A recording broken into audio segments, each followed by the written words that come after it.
nesta epístola.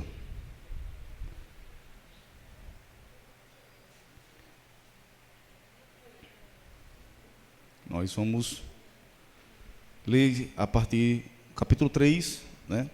Nós vamos ler a partir do verso 17. E continue ainda no espírito de adoração, né? A sua adoração agora é prestar atenção na palavra e receber a palavra de Deus para que ela floresça, frutifique no seu coração, certo? Você já adorou a Deus em oração, você já adorou a Deus através de cânticos, agora você adora a Deus, nós vamos adorar a Deus com a nossa atenção, com a nossa devoção na sua palavra. Pois bem, então, os irmãos encontraram 1 de Pedro, capítulo 3, vamos ler a partir do verso 17. Diz assim a palavra do Senhor: é melhor sofrer por fazer o bem, se for da vontade de Deus, do que por fazer o mal. Pois também Cristo sofreu pelos pecados, uma vez por todas, o justo pelos injustos, para conduzir-nos a Deus. Ele foi morto no corpo, mas vivificado pelo Espírito, no qual também foi e pregou aos espíritos em prisão, que há muito tempo desobedeceram, quando Deus esperava pacientemente nos dias de Noé, enquanto a arca era construída. Nela, apenas algumas pessoas, a saber, 8, foram salvas por meio da água, e isso é representado pelo batismo, que agora também salva vocês. Não a remoção da sujeira do corpo, mas o compromisso de uma boa consciência diante de Deus, por meio da ressurreição de Jesus Cristo, que subiu ao céu e está à direita de Deus. A Ele estão sujeitos anjos, autoridades e poderes. Vamos orar ao Senhor? Ore comigo, em nome de Jesus. Pai Santo e querido, eu quero te louvar e te agradecer pelo privilégio que nós temos de nos reunir livremente neste local para bendizer e exaltar o teu nome. Sabemos que muitos dos nossos irmãos não desfrutam deste privilégio. Muitos dos nossos irmãos estão sendo presos, acorrentados, amordaçados, estão sendo torturados, enquanto nós desfrutamos desta liberdade para pregar a tua palavra, para bendizer o teu nome, para exaltar o teu nome. Oramos para que o Senhor os fortaleça. Repetimos a oração do nosso Senhor Jesus Cristo em João 17. Não peço que os tires do mal, mas que livres do mal. Não peço que o Senhor os tires do mundo, mas que os livres do mal. Assim, Senhor, livra-nos de todos os males. Livra-nos das ciladas que o adversário de nossas almas preparou contra as nossas vidas. Livra-nos das heresias, livra-nos de doutrinas que são de homens, pois nesse instante nós queremos voltar os nossos olhos para a tua santa e verdadeira palavra, para que ela fale ao nosso coração, para que, Senhor, o homem se cale e a tua palavra seja exaltada, seja glorificada no meio do teu povo. Pois a tua palavra é santa, pois a tua palavra é viva e eficaz e é mais cortante do que a espada de 2 gumes, Senhor. É lâmpada para os nossos pés, é a luz para o nosso caminho. Santifica-nos na verdade, a tua palavra é a verdade. E nós não queremos outra coisa a não ser, ó Deus, glorificar o teu nome, aprendendo a tua santa e verdadeira palavra. Fala conosco, porque ansiamos por ouvir a tua voz, Senhor. Amém. Glórias sejam dadas ao nome de Jesus. Amados, alguns de vocês já ouviram essa mensagem. Em outra ocasião eu já preguei essa mensagem, mas a igreja estava bem resumida. Alguns irmãos viajando, outros não puderam vir. E me ocorreu que acho importante, pelo conteúdo que está expresso aqui, repetir essa mensagem. Então, aqueles que já ouviram a mensagem, por favor, ouçam como se não tivessem ouvido.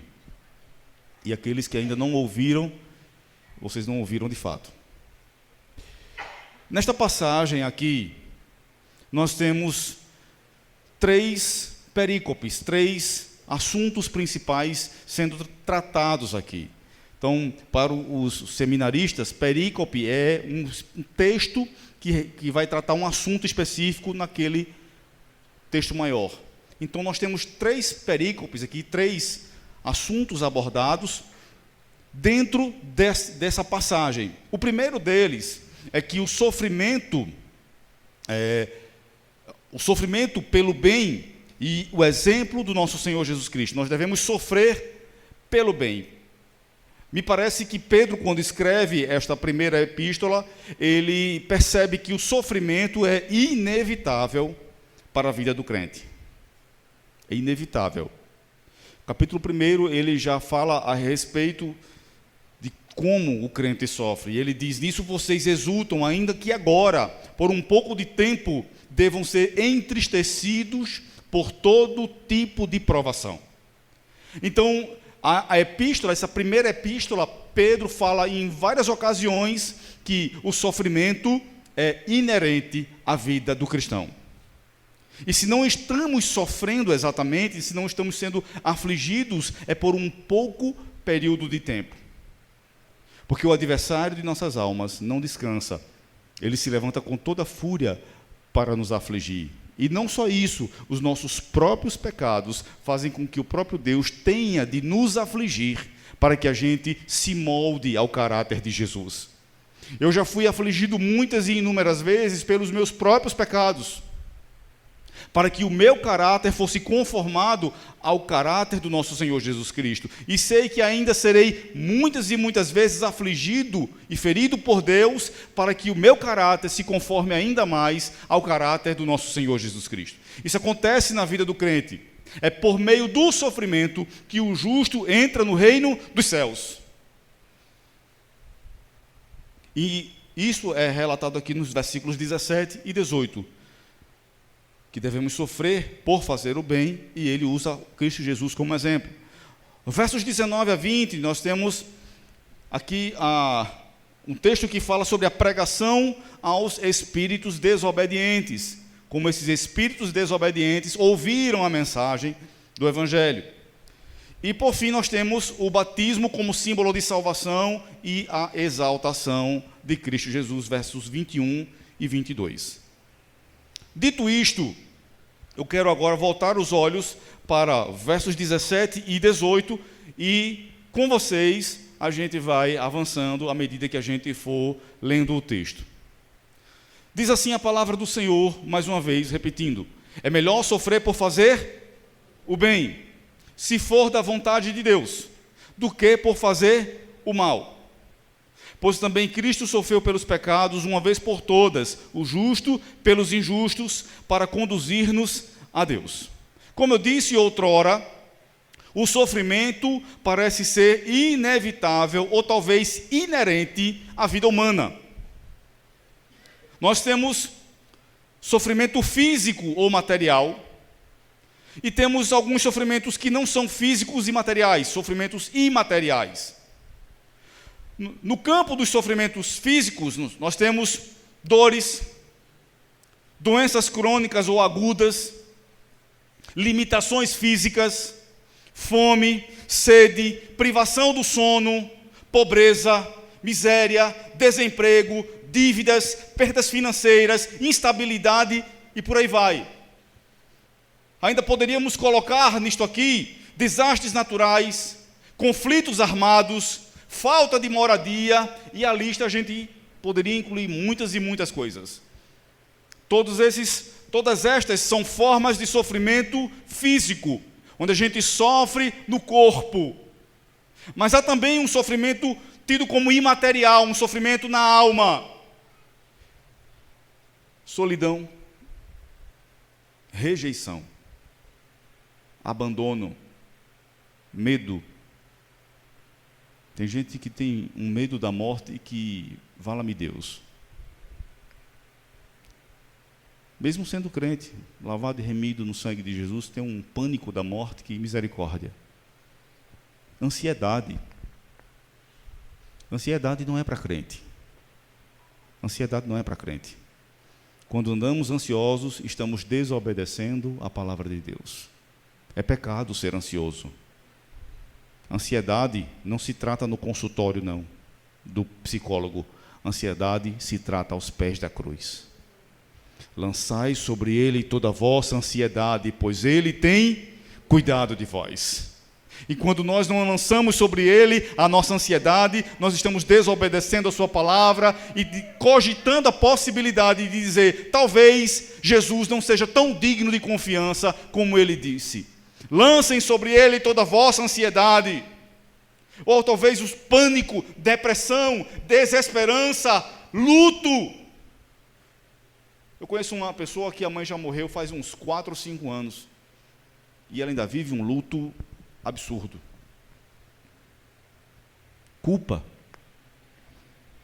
vergonha, humilhação, talvez conflitos familiares, traições, divórcios, preconceitos, isolamento, injustiças que nós sofremos nesta vida, falta de propósito para a vida, crises de fé, angústia perante a morte, vazio existencial.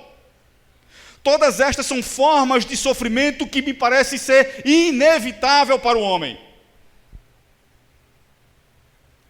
Deixe-me dizer algo a respeito disto.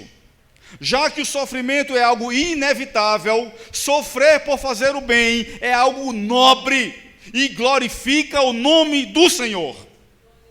Quando nós sofremos por fazer o bem, mesmo fazendo bem ou decidindo obedecer a Deus, isto é algo que glorifica o bom nome do Senhor. Sofrer por nossas próprias más escolhas, sofrer por nossas falhas, nossos pecados, não glorifica a Deus. Quando nós sofremos porque escolhemos mal, tropeçamos, Deus não é glorificado nisto. Deus poderá ser glorificado quando Ele lhe restaurar. Mas quando nós decidimos sofrer por fazer o bem, há uma nobreza nisso, há um peso de glória. Deus contempla dos céus e diz, este é o meu filho, fiel, obediente, temente ao Senhor. Talvez algo como ele disse a Satanás quando falou a respeito de Jó. Viste tu, meu servo Jó, homem fiel, temente a Deus e que se afasta do mal, se desvia do mal. Deixe-me dizer alguma coisa ainda mais para vocês. Não pergunte por que você sofre, mas para quem sofre. Sofrer por Cristo é uma honra. Sofrer com Cristo é uma comunhão. Sofrer como Cristo é ser conformado à sua imagem. Então, sofrer por Cristo, pelo Evangelho do nosso Senhor Jesus Cristo, é uma honra que poucos experimentam. Sofrer com Cristo, você ainda na caminhada com o Senhor, sofrendo com Ele, isso significa que você tem comunhão com o Senhor. E sofrer como Cristo sofreu, significa dizer que você agora está conformado, adequado à imagem do nosso Senhor Jesus Cristo. A cruz é a escada que leva o crente ao céu. Não se admire que o caminho para a glória seja pavimentado com aflições. Foi assim para a cabeça, e assim também será para os membros. Cristo foi elevado às maiores alturas porque padeceu. Por isso Deus deu-lhe um nome que está acima de todo nome, para que diante dele todo joelho se dobre e toda língua confesse que Jesus Cristo é o Senhor, para a glória de Deus Pai. Poderíamos repetir as palavras do apóstolo Paulo, que diz assim: pois a vocês foi dado o privilégio de não apenas crer em Cristo, mas também de sofrer por Cristo. E ainda, como ele escreve a Timóteo, ele diz: se perseverarmos, também com ele reinaremos. Só persevera, irmão, quem passa por aflição, ou não é? Quando se fala de perseverança, inerentemente estamos falando de aflição, de dor, de angústia. Ninguém persevera em vícios. Ele permanece no vício, mas não persevera no vício. Ele tem que perseverar para sair do vício. Ninguém persevera no luxo, para viver uma vida luxuosa.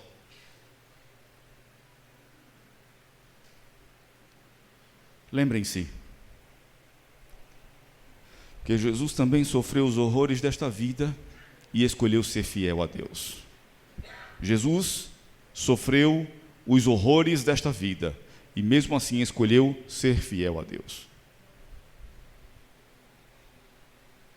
Aqueles que desejam se salvar da condenação eterna devem considerar que seus sofrimentos terrenos são excelentes oportunidades para exercitarem sua fidelidade a Deus, o que resultará em ajuntar tesouros nos céus. Quer se livrar da condenação eterna ou da danação eterna? Danação e condenação eterna são a mesma coisa, certo? Então tem até algumas pessoas que dizem assim: não diga para esse menino é danado, porque danado quer dizer condenado, certo? Mas, retóricas à parte, aqueles que querem se salvar da condenação eterna devem considerar que seus sofrimentos neste mundo são excelentes oportunidades para exercitarem sua fidelidade a Deus.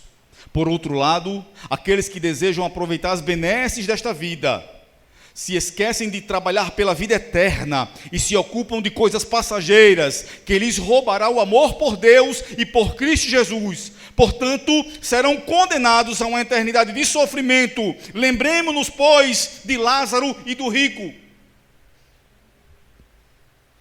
Você, por certo, está lembrado da parábola em que o nosso Senhor Jesus Cristo diz que o rico vivia uma vida regalada, cheia de todos o luxo, de todo o regalo que a vida pode proporcionar, se esquecendo de Deus, não se lembrando do próximo. Essas coisas podem esfriar o nosso amor por Deus, podem apagar a nossa fé. O sofrimento de Cristo foi em decorrência dos pecados da humanidade, e ele sofreu de uma vez por todas. Ele não voltará a sofrer mais uma vez. Ele sofreu de uma vez por todas. Ou seja, não há repetições do sacrifício de Jesus Cristo em nenhuma instância mais. O preço foi pago pelos nossos pecados de uma vez por todas. Deus não parcela dívida, Deus não tem cartão de crédito, Deus paga à vista. E o preço pelos nossos pecados foi pago completamente quando ele bradou naquela cruz: Pai, está consumado.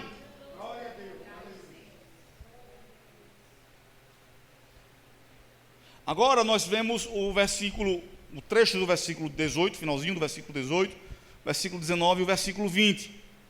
Diz assim: ele foi morto no corpo, mas vivificado no espírito, no qual também foi e pregou aos espíritos em prisão, que há muito tempo desobedeceram, quando Deus esperava pacientemente nos dias de Noé, enquanto a arca era construída. Veja, alguns teólogos colocam este texto aqui como uma passagem que explica que Cristo, depois da morte, enquanto estava morto e o seu corpo estava na tumba, ele desceu naquele momento, foi até o inferno, ali ele fez uma pregação, algumas almas se converteram, ou muitas almas se converteram, e ele subiu e levou essas almas que se converteram no inferno. Isso é uma grande heresia. Isso é uma grande tolice. Isso é uma grande bobagem. Isso vai de encontro a tudo que aprendemos na palavra de Deus. Jesus não desceu ao inferno para pregar para aquelas almas que ali estavam e resgatar essas almas. Depois da morte, segue-se o juízo. Como falamos de Lázaro e do rico, vamos aproveitar a oportunidade e relembrar que quando o rico disse: Pai Abraão, manda Lázaro molhar o dedinho e tocar na minha língua aqui, para me aliviar, ele diz: há um abismo entre nós e vocês. Quem está aqui não passa para lá. quem está lá não passa para cá. É um juízo eterno. Jesus disse que é um fogo eterno, o bicho nunca irá morrer. Pouco se fala hoje a respeito da condenação eterna. Pouco se fala hoje dos horrores do inferno. Mas é real. É algo, irmãos, que eu e você devemos atentar sempre. Quando o pecado bater a nossa porta, lembre-se, você é um pecador e precisa de Cristo Jesus desesperadamente. Pedro está falando aqui da vitória de Jesus sobre a morte, da ressurreição de Cristo. É como se ele estivesse dizendo, embora ele tenha morrido, pelo Espírito de Deus foi ressuscitado e vive para todo sempre. O Espírito do Filho, o Espírito Santo, que é o do Filho, proclamou sua vitória sobre a morte e sobre o inferno, não só aos homens, mas também aos espíritos desobedientes e impenitentes, pois a vitória de Cristo é plena e irrestrita. Ele não só triunfou sobre a vida e sobre a morte, ele não só mostrou a sua vitória aos seus discípulos ou àqueles que procuraram matá-lo, ele mostrou a sua vitória também aos espíritos desobedientes. E estes espíritos que não deram crédito à mensagem pregada pelos profetas, que não deram crédito à mensagem anunciada por Noé, agora se veem em grande desespero, porque o Filho de Deus vive para todo sempre, e eles não deram crédito a esta pregação. Como muitos no nosso tempo, infelizmente, não creem. Como muitos, infelizmente, pensam que podem postergar o juízo de Deus. Ou como João Batista falou, quem vos incitou a fugir da ira vindoura? Esses espíritos desobedientes são as almas das pessoas que rejeitaram o conselho de Deus e do seu Cristo. Eles rejeitaram a mensagem de arrependimento proclamada pelo Espírito do Messias, pelo Espírito de Cristo, seja por meio de homens como Noé, Moisés e os profetas, seja pela natureza revelada como um dia discursa a sabedoria de Deus, seja pela glória revelada de Deus, seja falando diretamente ao seu coração ou qualquer outro meio. Deus fala aos corações e muitas pessoas ainda não se dobram diante de Deus, infelizmente. Colocam a sua vida nas coisas desta vida, nas coisas deste mundo. Não se enganem. A amizade com o mundo é inimizade com Deus. A amizade com este mundo resulta em inimizade com Deus. Eu quero curtir minha vida, pastor. Você é livre para fazer o que você quiser, mas não será livre para arcar com as consequências das suas decisões.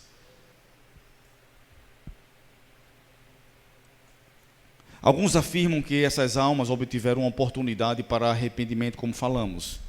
E isso fere muitos textos bíblicos. Deixe-me citar alguns para vocês. Hebreus 9:27 eu já falei aqui.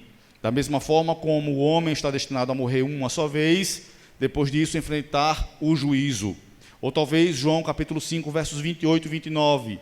Não fiquem admirados com isto, pois está chegando a hora em que todos os que estiverem nos túmulos ouvirão a sua voz e sairão. Os que fizeram bem ressuscitarão para a vida. Os que fizeram mal ressuscitarão para serem condenados. Mateus 25, 46 diz: e estes irão para o castigo eterno, mas os justos para a vida eterna.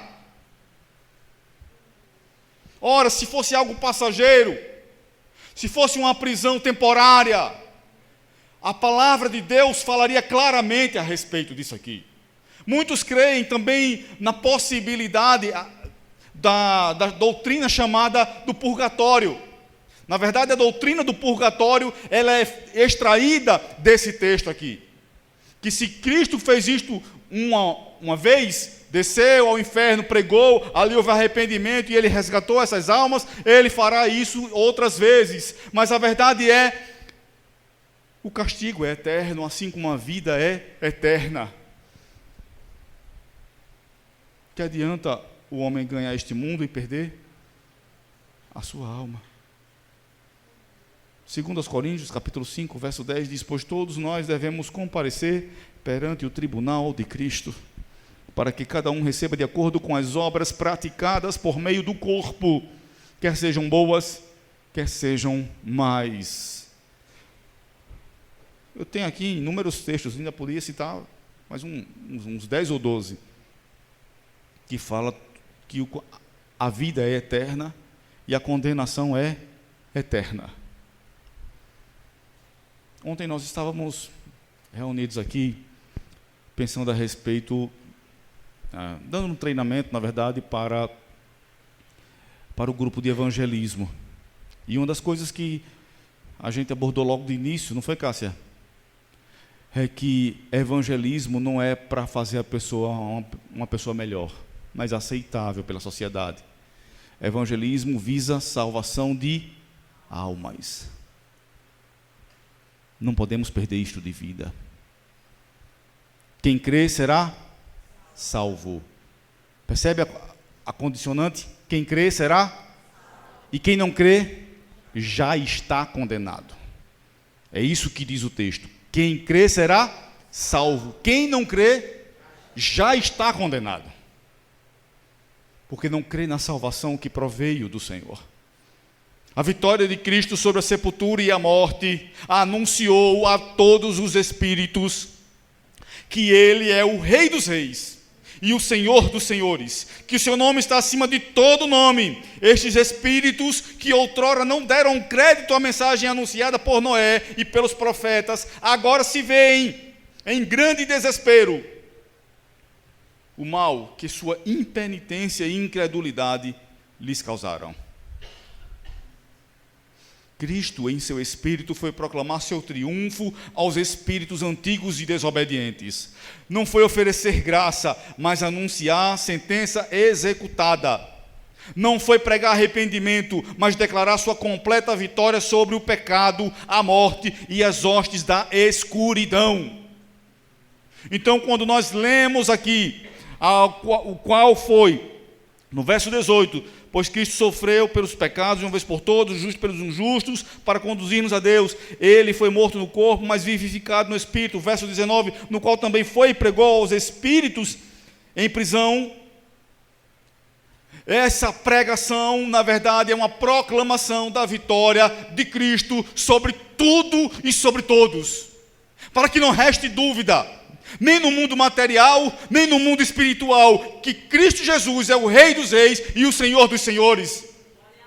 Ele veio como advogado, ou melhor dizendo, ele veio como um servo sofredor. Hoje sua condição é de advogado para nos defender diante do juízo de Deus o Pai. Mas quando ele retornar, ele retornará como um juiz que julgará a todos segundo a sua lei, segundo a sua vontade e o seu querer. Noé construía a arca e anunciava arrependimento para a salvação. Percebe naquele momento? Noé falando: haverá um grande dilúvio, Deus me revelou, arrependam-se, abandonem a vida perversa de vocês, voltem-se para o Criador de todas as coisas. Mas é dito que o povo casava-se e dava-se em casamento. Até que veio o dilúvio e destruiu a todos. Noé era um pregador da justiça, mas eles não deram ouvidos. Agora, o próprio Cristo, vitorioso, desce ao reino da morte para pregar-lhes não a justiça, mas o juízo consumado. É o clamor do vencedor sobre os derrotados. É isso que está sendo colocado aqui. Deixe-me apenas citar um versículo, Mateus 24, versos 37 a 39. Como foi nos dias de Noé, assim também será na vinda do Filho do Homem. Pois nos dias anteriores ao dilúvio, o povo vivia comendo e bebendo, casando-se e dando-se em casamento, até o dia em que Noé entrou na arca. E eles nada perceberam, até que veio o dilúvio e os levou a todos. Assim acontecerá na vinda do Filho do Homem. Igreja, esteja atenta à volta de Cristo. Ele pode voltar hoje. Esse culto pode nem terminar. Ele pode voltar aqui no meio do culto, ou melhor, terminar lá no céu. Estejam atentos à vida do Filho de Deus. Ele retornará. Fiel é sua palavra. Ele prometeu. Temos aqui também, versos 21 e 22, e um trechinho do verso 20, finalzinho do verso 20. Fala a respeito da arca. Ele diz assim, nela, na arca, apenas algumas pessoas, a saber, 8 foram salvas por meio da água. E isso é representado pelo batismo que agora também salva vocês. Não a remoção da sujeira do corpo, mas o compromisso de uma boa consciência diante de Deus, por meio da ressurreição de Jesus Cristo, que subiu ao céu e está à direita de Deus. A Ele estão sujeitos anjos, autoridades e poderes. Pedro agora usa uma figura antiga para expressar o novo modelo, o batismo nas águas, o batismo em Cristo Jesus. Noé e sua família foram simbolicamente batizados nas águas do dilúvio e escaparam da morte certa, morrendo para o mundo e vivendo para Deus. Como foi que eles escaparam da morte certa, que era o dilúvio? Morrendo para o mundo e vivendo para Deus. Como é que o crente escapa da condenação eterna? Morrendo para o mundo e vivendo para Deus. Da mesma forma, o cristão escapa da morte por meio do batismo, não o ato batismal em si mesmo, mas aquilo que o Espírito Santo faz, ou melhor, gera em nossos corações.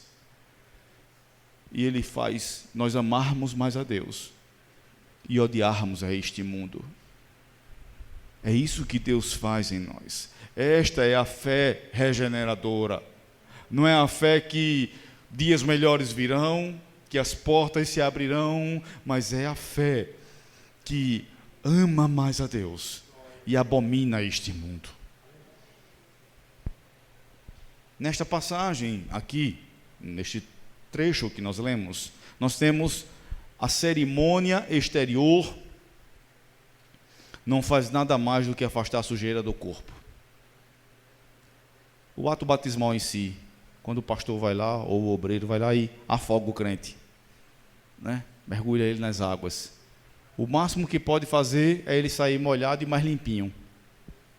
O ato em si. Veja, eu não estou dando insignificância ao batismo, não é isso. Mas eu já vi pessoas descerem às águas e não perseverarem na fé.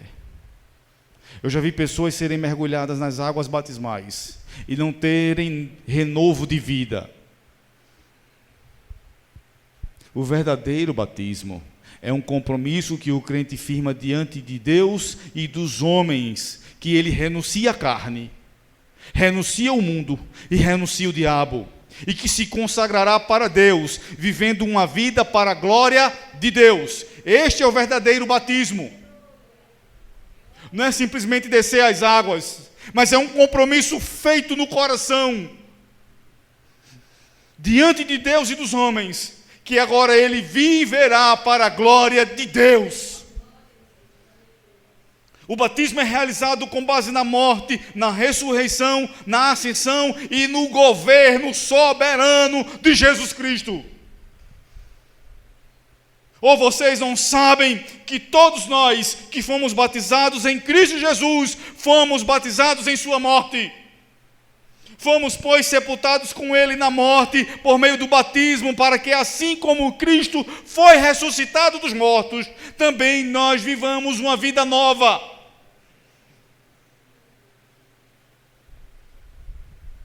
O ato de descer as águas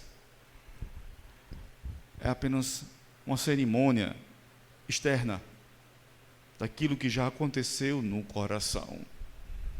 Aquele que desce as águas, ou aquele que desceu as águas, desce por amor a Cristo, porque o seu coração ama o Senhor, porque ele ama o Senhor mais que tudo, porque ainda que lhe falte todas as coisas nesta vida, ele continuará amando e seguindo o Senhor. Não é para ser integrado numa igreja. Ele não desce às águas porque quer ser membro da igreja local. Ele desce às águas porque ele ama o Senhor. John Bunyan, ele dizia o seguinte: o batismo é a insígnia do soldado de Cristo. Ao descer às águas, você declara guerra ao mundo, à carne e ao diabo. Ao levantar-se, você marcha sob a bandeira do Rei ressuscitado e glorioso. Para finalizarmos, irmãos, eu quero trazer algumas aplicações. Primeira delas, de tudo aquilo que já falamos hoje, lembrem-se que o sofrimento é inerente ao ser humano, sobretudo ao cristão. Desta forma, caso esteja numa situação de sofrimento, escolha sofrer fazendo o bem e glorificando a Deus, em vez de preferir escapar do sofrimento por meios não aprovados por nosso Senhor. Enfrente o sofrimento. Lembra do apóstolo Paulo, o mensageiro de Satanás, espinho na carne, o mensageiro do diabo esbofeteando ele, dando na cara dele. Essa é a figura que Paulo usa, né? E ele diz: 3 vezes eu roguei ao Senhor, mas o Senhor disse: a minha graça te basta, pois o meu poder atua na tua fraqueza. Lembrem-se também que o cristão não vive para agradar a si mesmo, e que sua fé não é mera proteção contra os infortúnios desta vida, mas é a expressão de seu amor a Deus e sua confiança nas promessas de Jesus. Portanto, seu foco não deve ser em obter vantagens materiais, mas em agradar ao Rei e Senhor de vossas almas. O foco do cristão é agradar ao Rei e Senhor de suas almas. Esse é o foco do cristão. Não é escapar do sofrimento. Aqueles que vivem para si mesmos, buscando recompensa nesta vida, ou prazeres nesta vida, poderão perceber que na próxima vida estão condenados e perecerem ali, e descobrir, portanto, que tudo que conseguiram nesta vida de nada lhes valerá. Ajuntem, pois, tesouro nos céus. Ajuntem, pois, tesouros nos céus. Tenham em mente que o batismo consiste na rejeição da carne, na rejeição do mundo e das obras do diabo, para viver apenas para Deus. Assim, caso você já tenha sido batizado, é hora de reafirmar o seu compromisso com Deus. E caso ainda não tenha sido, entenda que este é um passo de fé para a glória de Deus. É isto que eu estou querendo dizer. O crente vive para a glória de Deus. Qual é o foco na vida do crente? A glória de Deus. Mas, pastor, eu quero minha casa, eu quero meu carro, eu quero meu bom emprego. Amém, que Deus abençoe e lhe dê bom êxito, mas o seu foco é a glória de Deus. É viver para o Rei e Senhor de vossas almas. Finalmente, queridos, olhem para 3 cenas aqui. Cristo sofredor. Ele veio como Rei sofredor. Na verdade, eu já disse para vocês em outra ocasião que Salmos 22, 23 e 24 compõem uma trilogia de salmos que no capítulo 22 ele é o servo sofredor. No Salmos 23 ele é o bom pastor, aquele que está pastoreando o seu povo. E no 24 ele é o Rei da Glória. Abram-se, ó portais, para que entre o Rei. Olhem para essas três cenas: Cristo sofredor, o Cristo vitorioso e o Cristo exaltado. Nelas você encontra seu exemplo, sua segurança e seu destino. Seu sofrimento tem propósito, seu batismo tem significado e sua vida tem um rei à destra de Deus, governando todas as coisas para o seu bem final.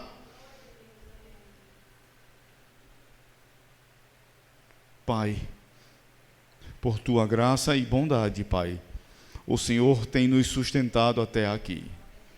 Apesar das nossas muitas falhas, da nossa falta de compromisso com a tua casa, com a tua obra, com as coisas santas e sagradas, o Senhor tem nos sustentado. Mas esta, Pai, não deve ser mais uma oração para voltarmos a nos arrepender das mesmas coisas que outrora praticamos ou deixamos de praticar. Pai, é o Senhor quem opera em nós o querer e o realizar. Tu és o autor e consumador da nossa fé. Por isso, Pai, nós invocamos o teu nome nesta noite. Converte-nos a ti, ó Pai, que o nosso coração se volte para ti, que os nossos olhos estejam fitos em Cristo Jesus, que os nossos olhos estejam firmados na obra redentora na cruz. Não importa se sofremos ou deixamos de sofrer, não importa outra coisa a não ser estarmos com Cristo Jesus, o nosso Senhor. Pai, um dia o Senhor nos levará para estar contigo para todo sempre. Como diz a tua sagrada palavra, Ele enxugará dos nossos olhos todas as lágrimas. E dirá: eis que faço novas todas as coisas. Enquanto esperamos pacientemente o dia da nossa redenção, o dia da nossa glorificação, vamos passando nesta vida te louvando, te bendizendo e te exaltando, ó Pai. Bendito seja o teu nome. Que a tua igreja te ame mais, que o teu povo se firme e tenha propósito firmado em ti, Senhor. Aleluia. Glórias sejam dadas ao nome do nosso Deus.